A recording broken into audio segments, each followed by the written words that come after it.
Hello my friends, how can we achieve peace? We have always had this idea before. But do you think peace comes after war?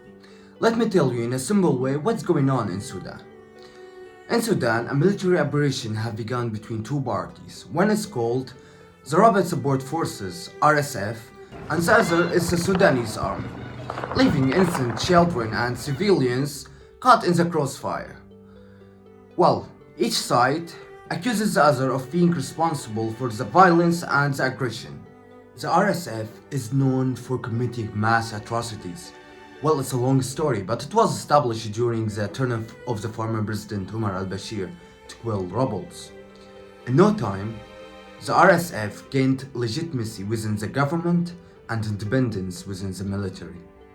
Well, as for the Sudanese army, following the popular uprising in 2018 in Sudan and the ousting of the President Omar al-Bashir, work began for a transitional council until the elections could be held. The council assumed power temporarily until the elections could be conducted.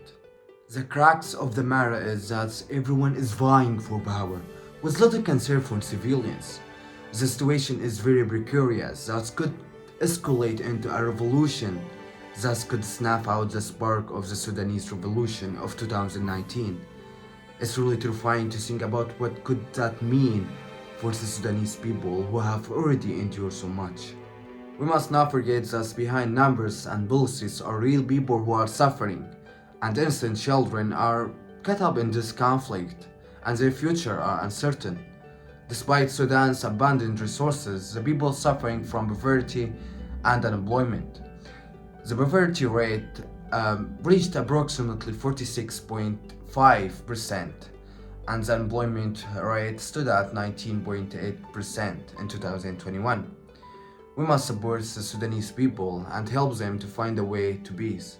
We hope the situation does not worsen so that the Sudanese people can enjoy their rights in a homeland that preserves their dignity, guarantees their rights, and ensures their prosperity.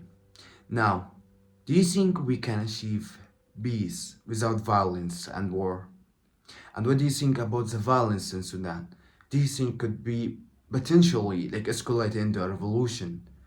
We all hope not, but please share your thoughts with me. Najem.